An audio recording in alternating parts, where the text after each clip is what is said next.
Olá, sejam muito bem-vindos a mais um podcast Segredos de Justiça, onde o mundo jurídico vira resenha.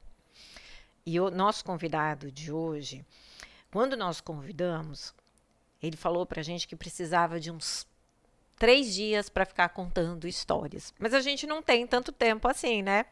Então vamos reunir as melhores resenhas desse advogado que também é um sommelier de cerveja.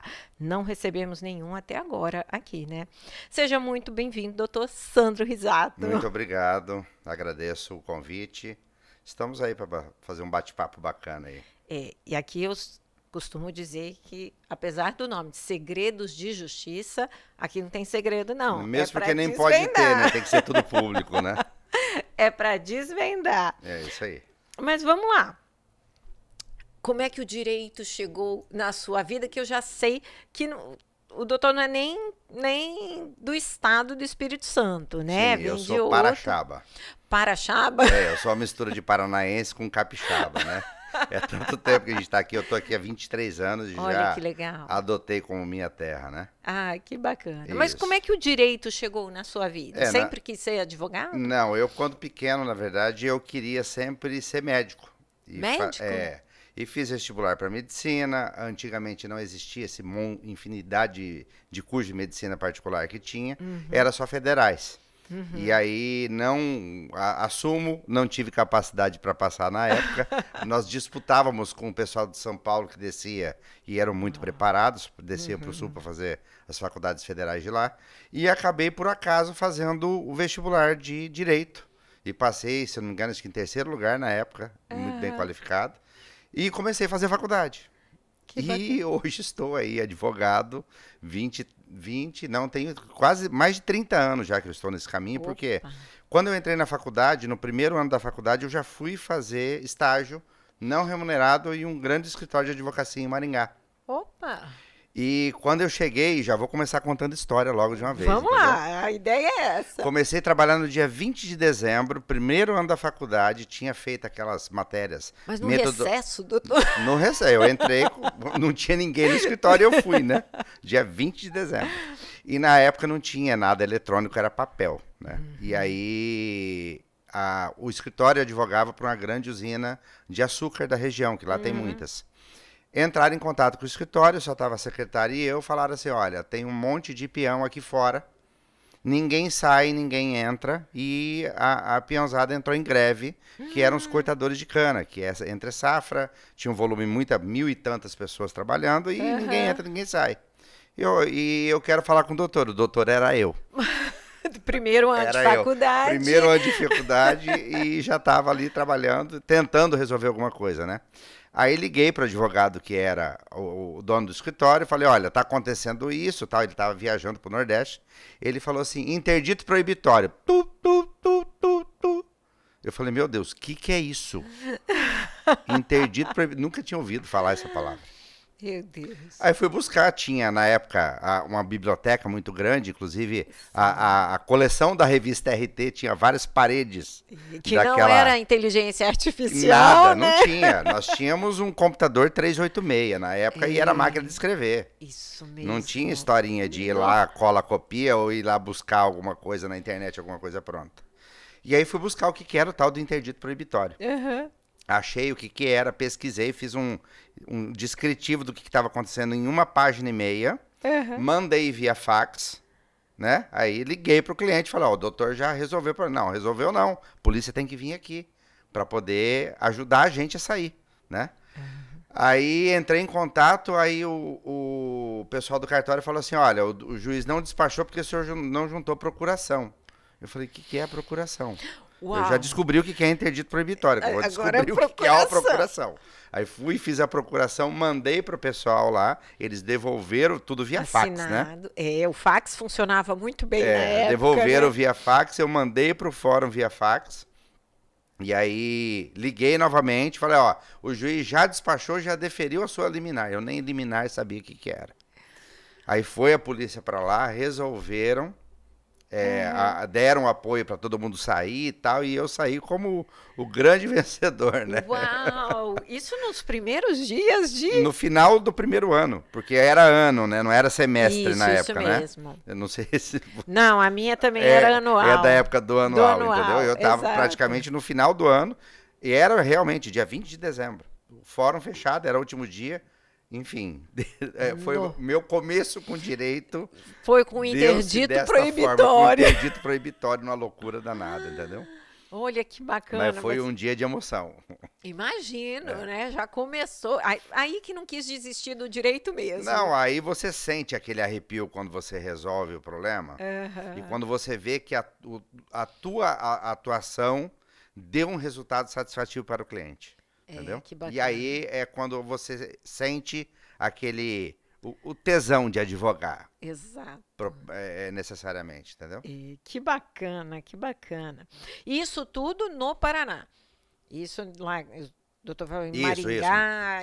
Era no escritório de advocacia que eu já estagiava em Maringá. Ah, entendi. E outra coisa, e aí depois eu entrei na área de mandado de segurança. E mandado de segurança na época eram 3 vias originais. Isso mesmo, Tinha que levar no cartório para poder... Ó, cartório, eu estou evoluindo o capixabês, tá vendo? Eu falava cartório antes. Tinha que levar no cartório para poder autenticar todas as folhas. Era uma pilha, assim, desse tamanho. São 3 vias iguais. A gente ficava 2 dias para carimbar e não para fazer a petição propriamente dita. E aí a petição de mandado de segurança na máquina tinha que ser pequena, né? Era na máquina. Na época era na máquina de escrever. Aí nós evoluímos, compramos um 386. Na época nós pagamos $10 mil.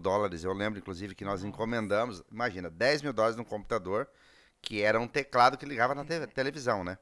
Exatamente. E tinha aquele disco mole, que depois apareceu o tal do disco rígido.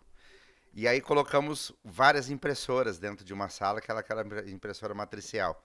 Porque o escritório também advogava para a usina. E acontecia de cada entre-safra, eles demitiam 1.000 funcionários, apareciam 1.200 reclamações trabalhistas. Uau! E eram 2 escritórios de advocacia da região. Então a gente tinha o nome e qual escritório. Então já tinha meio que, quando evoluiu para o 286, nós tínhamos o modelo da contestação, mudava o nome para aquele escritório de advocacia, porque ele fazia a mesma coisa. Ele fazia a mesma coisa. Então era tudo, já existia muito máquina ainda sendo feita. Agora conta aí, como é que essa matemática dispensa 1.000 e aparecem 1.200 reclamações? Acontecia isso. E, inclusive, quando que isso acabou? Porque era uma... Hoje em dia ainda existe essa fábrica de ações que muita gente, infelizmente, faz. Alguns colegas acabam fazendo isso. E eu não me esqueço que isso acontecia e tinha um juiz trabalhista, o nome dele era Dr. Cássio, eu vou lembrar o sobrenome dele ainda. Ele se vestiu de boia fria, ele foi, porque existiam os gatos, que são aquelas pessoas que vão juntando os boia frias para poder contratar, para poder levar no corte de cana. Ele foi junto com os gatos, ele entrou no caminhão. Ninguém sabia que ele era ninguém juiz. Sabia que era o juiz, que era, na época tinham 2 juízes trabalhistas, se eu não me engano, na cidade.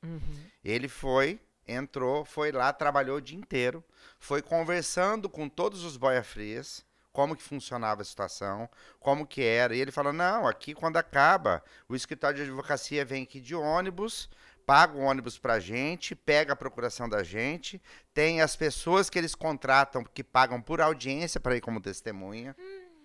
Quando esse cara voltou, é assim, uma enxurrada. Foi 4 semanas de gente saindo presa da Justiça do Trabalho de Maringá. Foi muito bacana. Foi muito bacana. E aí começou a diminuir um pouco essa indústria, que era realmente essa situação. Isso em 1995. Aproximadamente, entendeu? Tanto de histórias, né? Imagina o que aconteceu de lá para cá. E aí, você continuou na área trabalhista? Ou ficou na área trabalhista durante a faculdade só? Como é que foi? Como eu tenho bastante tempo de advocacia, a gente acaba meio que sendo generalista. pessoal fala brincando que eu sou formado em tudologia.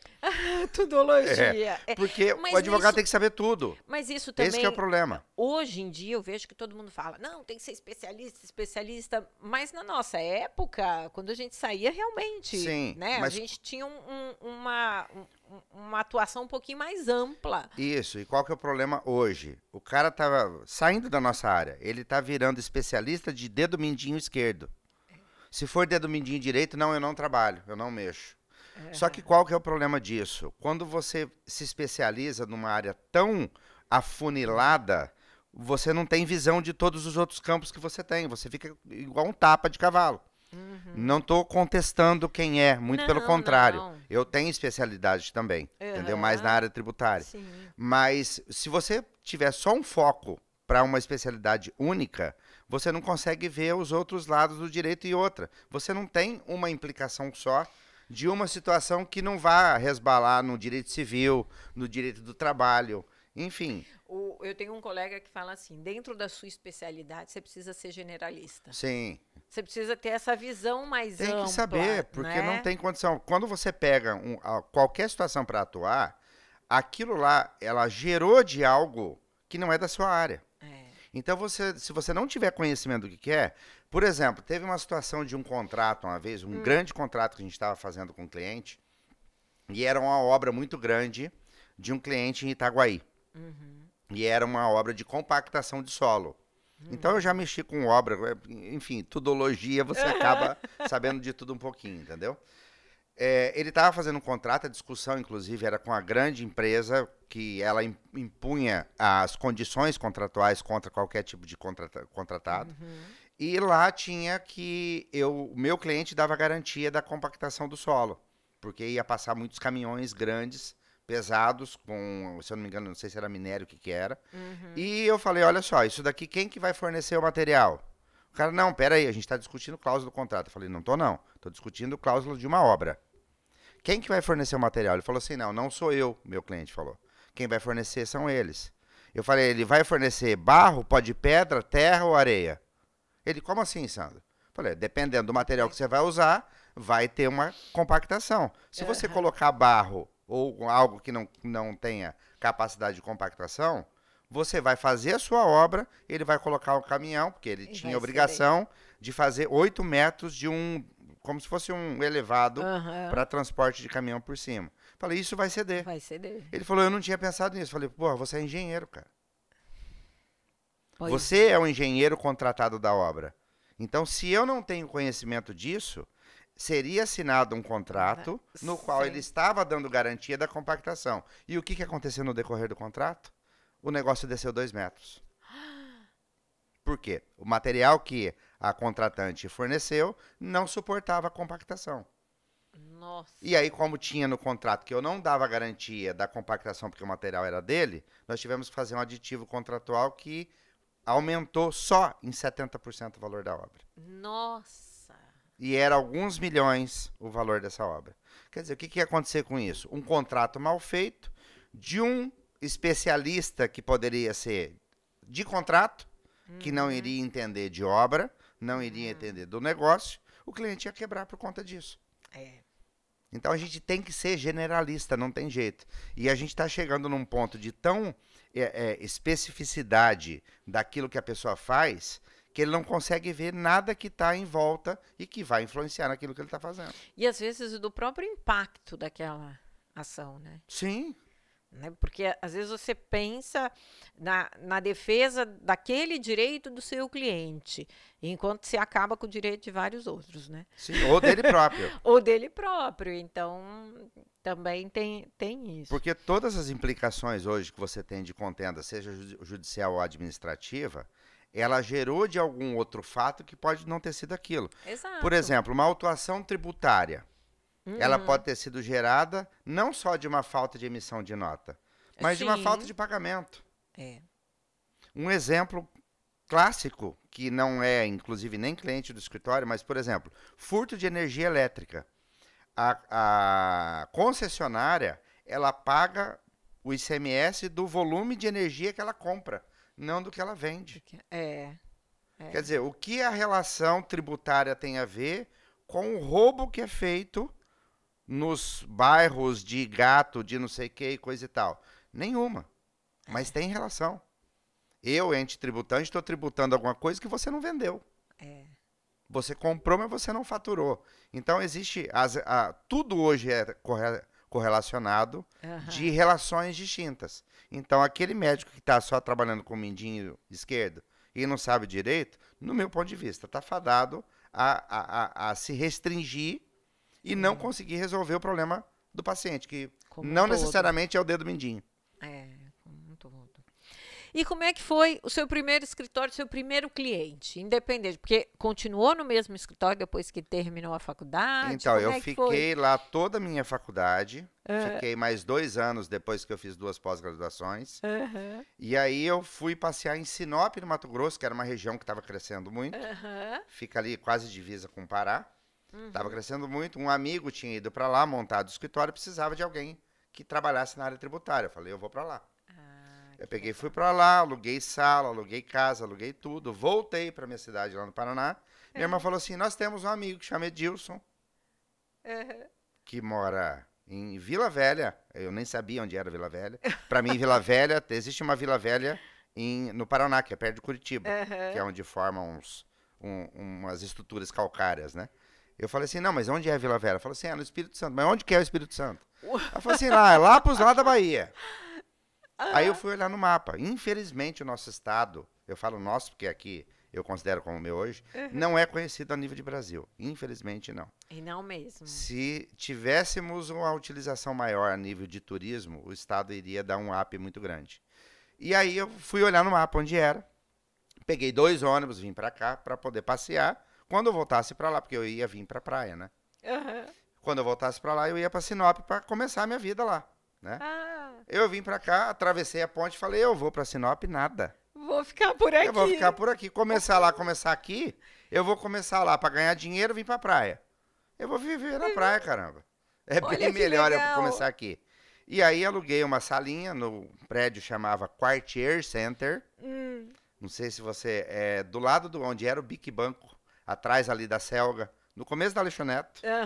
E arrumei uma república pra morar. Esse foi meu começo aqui no Espírito Santo. Olha, e morava em república? Sim, eu não tinha. Claro. Não tinha condição de alugar uma casa, um apartamento. Entendeu? E aí, depois de 1 ano, minha esposa se formou enfermeira lá no Paraná. Arrumou um emprego em Marilândia, aqui no interior do estado. E aí foi quando a gente conseguiu alugar um apartamentinho aqui e começar a vida. Olha. E aí foi. Primeiro cliente, deixa eu lembrar quem foi meu primeiro cliente. Acho que foi Alci Ferreira, falecido Alci Ferreira. Olha. Um grande amigo, grande cliente. A primeira demanda, retomada de uma fazenda em Canavieiras, na Bahia. Nossa. Olha a loucura. Vendeu a fazenda, comprou e não sei o que, tá, fui lá, consegui uma liminar com o juiz. Mesma coisa quase, eu lembrei até do interdito proibitório lá de muitos anos atrás, entendeu? Consegui eliminar e falar aqui, ó, a fazenda é tua de novo, toma. Aí ele foi e mandou o peão dele que cuidava lá da fazenda. No mesmo dia, ele falou assim, olha só, veio uma ordem de Salvador devolvendo pro cara. Eu falei, como assim ordem de Salvador? O cara conseguiu no mesmo dia um efeito suspensivo num agravo de instrumento em Salvador. No mesmo dia, assim. Num passo de imagem. Falei, tem coisa estranha aí, vou lá para Salvador. Peguei, aí corri para Salvador. No mesmo dia fui lá, fui de carro, inclusive. Nossa! Porque avião na época era muito caro, inclusive, né? Fomos de carro para lá, cheguei lá, fui pegar o que era, porque é tudo físico, não tinha... vou ligar, vou ver online, vou acessar a PJ aí para baixar a cópia do processo. Não tem essa história, não. Fui para lá, conseguimos a cópia do agravo, conversei com o desembargador, juntei documentação. No outro dia eu tinha desordem para poder devolver para o cliente de novo. Aí o cara falou assim, pô, esse cara é top, né? Porque só que quem que vai e pega um negócio desse, como diz lá na roça, pega no chifre do boi? Né? A gente tem que fazer isso, não tem jeito. A profissão nossa é a emoção antes do resultado. E a gente tem que correr. E aí eu consegui resolver o problema para ele. Aí nisso ele foi, falou para um, falou para outro, e hoje A gente está aí num escritório grande, com a estrutura grande. E como eu não conhecia muita gente, eu comecei a atuar como correspondente de outros escritórios de São Paulo, de outras empresas de São Paulo. O escritório cresceu, eu cheguei a ter mais de 30 funcionários dentro do escritório. Olha! Volume muito grande de coisas, de trabalho e tal, e veio a tal Covid-19. E aí, todo mundo foi para chão, né? Fechou escritório, fechou fórum, enfim, tudo parou. E o meu faturamento maior era a nível de correspondente. Aí, infelizmente, tive que demitir um monte de gente, coisa e tal. E nesse meio do caminho, eu conheci duas pessoas que são meus sócios hoje, que é o Josmar Pagotto e o João Barbosa Lira. Num bate-papo, e aí, como é que tá o escritório de vocês? Nós não éramos amigos, não éramos colegas de alguma coisa, num encontro informal. Como é que tá o teu escritório? Falou assim, cara, olha, eu diminuí, tive que mandar embora e tal, e eu tenho mais de 10 anos que eu tenho meu escritório numa casa na Enseada do Suá, numa casa grande. Eu falei, olha só, vocês não querem vir lá pro meu escritório? Vamos juntar uma sociedade, vamos juntar forças e vamos trabalhar junto. Já que o teu tá com pouca gente, o teu também. Os três com uma estrutura física grande, cara pesada, fechada, né? Porque todos os escritórios estavam fechados.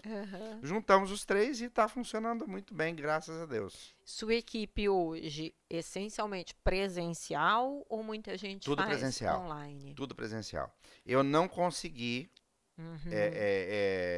colocar que o meu trabalho, o meu tipo de atendimento fosse feito de forma online ou não presencial.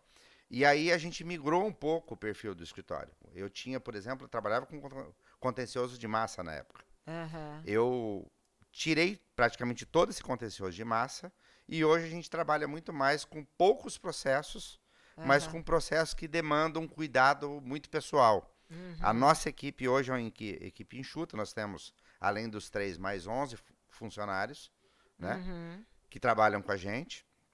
E o perfil nosso é de processos maiores, porém com cuidado específico, de complexidade maior. É o chamado processo mais artesanal, que é o que eu gosto, inclusive, aplicar na cerveja, que é um hobby que eu tenho também, entendeu? Não, a gente já vai falar sobre a cerveja. Mas antes eu quero saber o seguinte. Já chorou com um cliente? Não. Já se emocionou muito? Não, fora sim. Junto, não. Não, mas assim, eu digo, já chorou pela causa em si? Sim, muito. Pelo resultado? Eu não consigo estar além do cliente e não estar junto com o cliente. Esse é talvez até um defeito meu, que, dependendo da situação, é uma qualidade. Sim. Por que é um defeito? Porque você carrega isso junto com você. Você carrega a dor junto com o cliente. Imagina um psicólogo que não consegue se deslocar, se dissociar de todas as histórias que o paciente dele conta para ele. E eu tenho eu tenho muita ligação com aquilo que acontece com o cliente. Independente do cliente mandar o serviço por e-mail, porque a gente trabalha com CNPJ, a grande maioria dos processos não tem o coração, é muito mais razão. Né? O auto de infração vem por e-mail. Ele não chega lá chorando... eu recebi um auto de infração. Não. Ele te manda. É um pouco mais frio. Manda, resolve, manda orçamento, vê o que você vai fazer. O problema é seu agora. É muito assim. Então não tem muito esse coração à frente, é muito mais razão. Mas eu não tenho como desvencilhar disso. Isso é um defeito em determinados processos e é uma qualidade em determinados processos. Por quê? Quando que eu vejo como é a qualidade? Eu não desisto fácil em hipótese alguma. Minha esposa fala que eu sou teimoso. Eu falo que eu sou muito mais insistente do que teimoso. Ela fala assim, mas teimosia é você teimar em algo que é errado. Eu falei, não, eu vou provar que o errado tá certo. Isso na verdade, é o que a gente tem de retórica, né? É tentar ganhar o processo sem ter razão, às vezes. É verdade. Não, nós temos que fazer isso. Tentar ganhar o processo mesmo não tendo razão. Porque é o meu cliente que eu defendo. Eu tenho que estar ombro a ombro com ele tendo razão ou não tendo razão. E eu vou nós vamos dar o máximo do nosso trabalho, do nosso suor, para fazer com que ele saia vencedor. Esse é o objetivo maior do advogado, pelo menos é o que eu vejo. Sim. Né? Sim, Ah, é a não. solução do problema, né? Imagina ele manda uma nota promissória para você, Sandro, eu tô devendo esse cara e não paguei. Fala, cara, você tem que pagar ele. Não, mas espera aí, eu tô te contratando para me defender, que talvez eu não tenha que pagar. Aconteceu um monte de coisa de intempéries no meio do caminho, que acabou ocorrendo a inadimplemento dessa nota promissória. Sim, mas você está devendo, você tem que pagar. Você vai falar isso para o cliente? Não. Você tem que defender ele e mostrar que a retórica do cliente, mesmo ele devendo, que ele pode ser Tem vencedor. razão.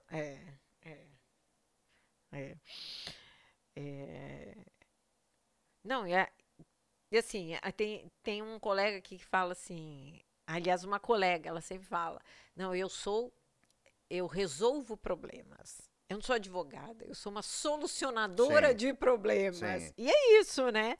A gente tem que resolver, como você falou, né? Não adianta a gente chegar e falar assim, não, você está errado. Não, vamos Sim. resolver. Eu tinha um funcionário que sempre ele falava para mim, Sandro, esse cliente tá cheio de problema, ele é todo enrolado. Eu falei, sim, ele tá aqui pra gente desenrolar ele. Se ele não for enrolado, para que ele precisa de um advogado?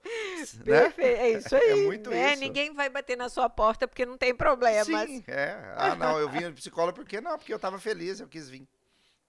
Não vai, né? E vamos lá, como é que surgiu essa paixão aí da cerveja? Já advogou para alguma cervejaria? Não, o homem cresce, nasce, cresce, casa, fica bobo e começa a fazer hobby. Outros falam fica bobo e casa. Eu acho que fica bobo é depois do casamento. Aí ele começa a inventar hobby. Um começa a inventar carro velho, o outro compra um barco, o outro compra um sítio. E eu fui inventar de fazer cerveja isso há 15 anos atrás. Fazer a cerveja. Fazer cerveja, né? E aí, na época, tinha uma cervejaria, que é do Zé Olavo, que era a cervejaria Elce. E aí a gente começou junto, nós formamos uma associação de cervejeiros artesanais do Espírito Santo, que chama Serva, hoje é a Serva Capixaba, e começamos a difundir a cultura, como tem que ser feito em qualquer outra situação. Então você foi pioneiro aqui no Espírito Santo. Sim, fomos. Mas só que eu sempre levei isso como hobby, não como profissão. Por quê? Porque é algo que você tem que ter a sua identidade, tá lá dentro. Como aconteceu, por exemplo, com um grande amigo que é o Daniel Barba Ruiva, que o nome dele é o nome da cervejaria. Que entendeu? legal. Que é um dos que mais faz sucesso aqui no Espírito Santo, né? Que fica em Pedra Azul. E aí foi inclusive com ele, com mais outros tantos, que a gente começou a fazer e difundir. Inclusive era no fundo do escritório, eu tenho até hoje minhas panelinhas lá no fundo do escritório de fazer cerveja. Tem 3 anos que eu não faço, porque demanda tempo, demanda dedicação e acaba que o escritório está rodando muito bem, graças a Deus. E a gente tem tido bastante trabalho. Então é algo, como é hobby, você tem como deixar um pouquinho de lado e tomar dos amigos que fazem, né? No lugar de ficar fazendo. Mas aí você virou sommelier de cerveja, como é que é isso? Eu não consigo fazer nada pela metade. Eu falo brincando que a vida é uma piscina. Tem gente que não rela o pé na água, tem gente que põe o pezinho, tem gente que põe a perna, e tem gente que mergulha para ver o que está lá no fundo. Eu mergulho para ver em tudo. Então, quando eu entro para poder fazer bem feito. E quando eu comecei na cerveja, eu virei sommelier, virei juiz de cerveja. Olha! E aí montamos um monte de coisas, de cursos, trouxemos um nacional das acervas, que é um evento que acontece do Brasil inteiro, veio para o Espírito Santo, uma infinidade de gente do Brasil inteiro. Enfim, ou você faz bem feito, ou você não faz. A própria Bíblia fala, né? Seja quente ou frio, se for morno, eu te vomito. Então eu não sei ser morno. Ou entra para rachar, ou não vai. E aí acabou que a gente fez muita coisa. Formamos muitos sommeliers aqui, muitos juízes. Muitas pessoas aprenderam a fazer cerveja, esse monte de cervejaria que tem hoje no Espírito Santo. Eu acho que para cima de 90% aprendeu a fazer cerveja dentro da associação, entendeu? Que bacana. Foi uma sementinha que foi plantada e que, graças a Deus, floresceu. E hoje tem rota da cerveja artesanal.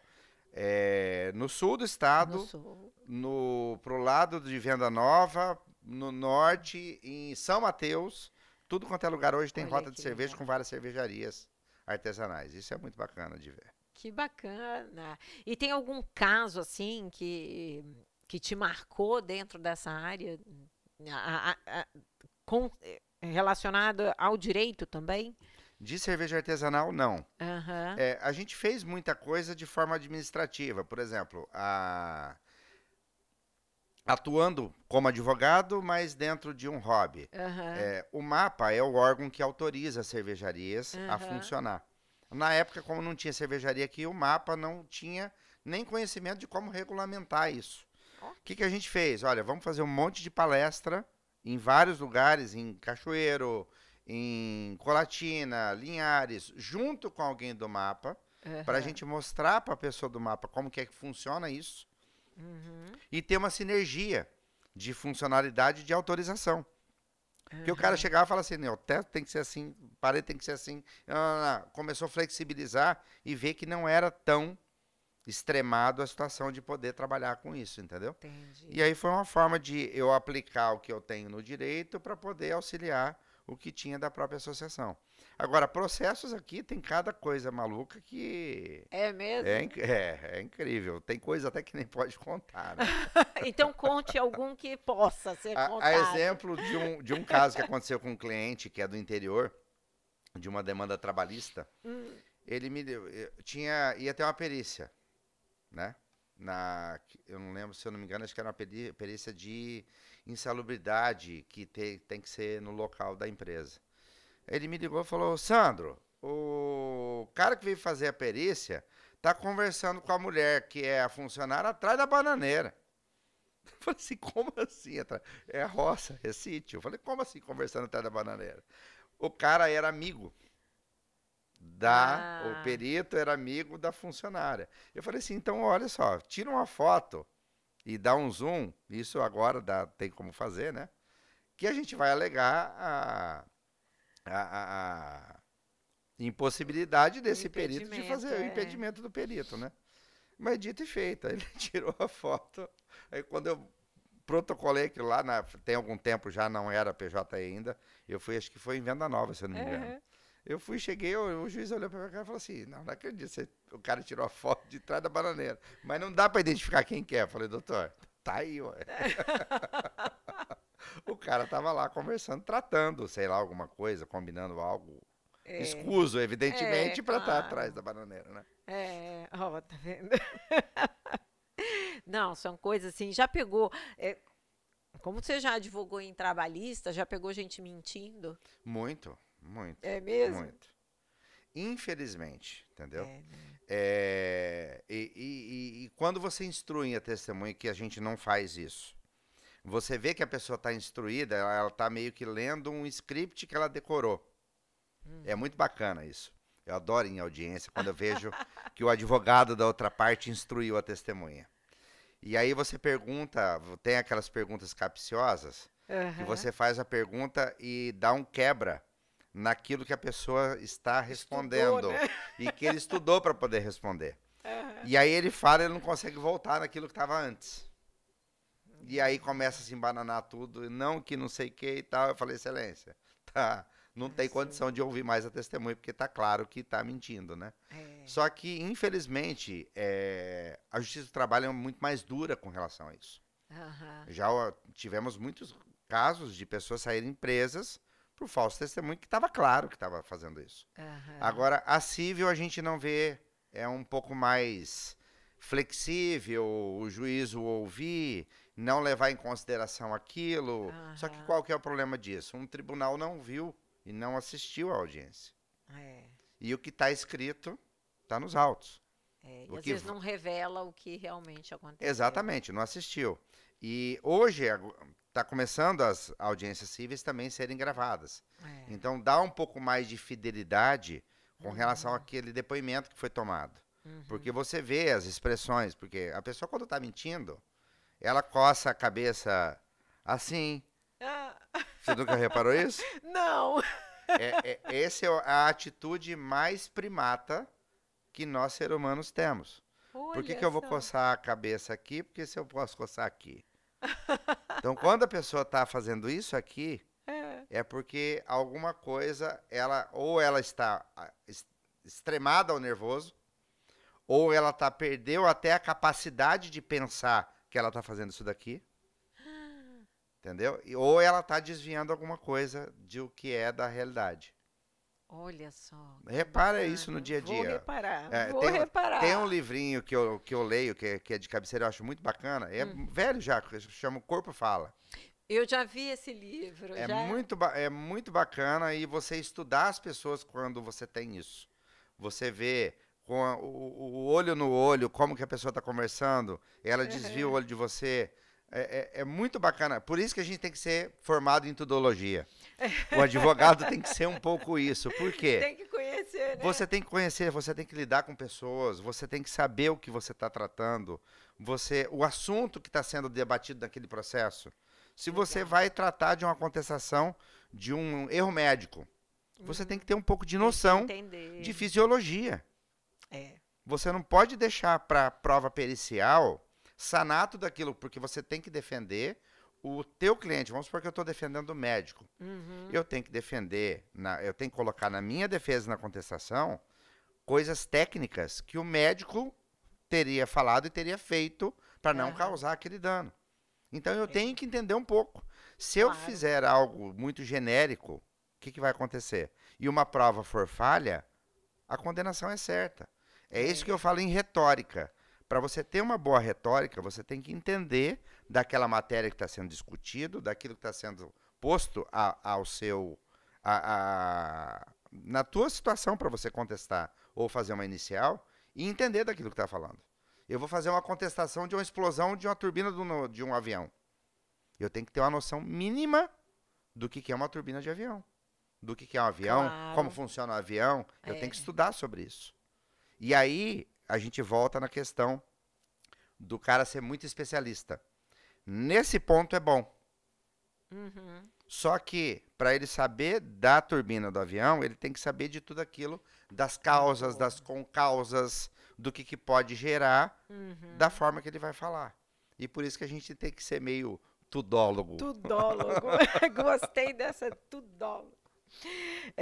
Agora a gente entra numa parte aqui da entrevista que é um bate-pronto. Eu falo e você diga o que vem à sua cabeça. Nunca diga para um advogado. Você vai perder. Justiça é? Cega. Alvará é? Alegria. O que você gostaria de ouvir se estivesse começando hoje? Começando hoje com bate-pronto é difícil, hein? Por quê? Eu vejo uma dificuldade muito grande para começar hoje. Em tudo. Por quê? A base está muito precária. A base é formação. Entendeu? Entendi. As pessoas que estão formando hoje, saindo hoje, estão saindo com a formação... nós nos formamos há muito tempo. Eu vou ter que alongar um pouquinho, não dá para ser bate-pronto. Não tem problema. A nossa formação era muito de família, nós tínhamos vivência diferenciada do que as pessoas que estão se formando hoje. Elas estão se formando muito máquina. E a máquina vai fazer, a IA vai fazer. Então, se você não for singelo, não for diferente, ou não ter um conhecimento de algo que a IA não venha a fazer, não tenha como fazer, você vai ser o todo. Você vai estar na base da pirâmide. Ou você tem que ter uma formação. Eu gostaria... Faz a pergunta de novo para eu tentar. O que gostaria de ouvir se estivesse começando hoje? Seja diferente. Essa seria a resposta. Eu dei uma volta para poder chegar nela. O que mais te irrita num processo? Morosidade. Por que isso, morosidade? O nosso tempo e o tempo do cliente não é o tempo da justiça. Um dia para a gente é muito e um ano para a justiça é pouco. Infelizmente, a morosidade é a pior coisa que tem. Processo físico ou eletrônico? Eletrônico, sem sombra de dúvidas. Audiência presencial ou virtual? Virtual. É? Virtual. Ah, que legal. Um livro? Um livro, a Bíblia. Perfeito. Se não fosse advogado, seria? Médico. E dos bons também. Imagino que sim. Doutor, Muito, muito obrigada. Esse bate-papo foi ótimo. Adorei. Poderia ter aqui. mais umas 5 horas pra gente conversar. Não, vamos aqui, marcar outro, então. Ótimo. Já vamos agendar outro. Agradeço a oportunidade, muito obrigado. Eu que agradeço. Quando precisar, estou à disposição. Obrigada. E para vocês, não esqueçam de curtir, compartilhar, se inscrever no canal, dar uma moral pra gente, né? E convida também os seus amigos. E se tiver uma boa história, comenta aqui. A gente quer saber também. Até a próxima.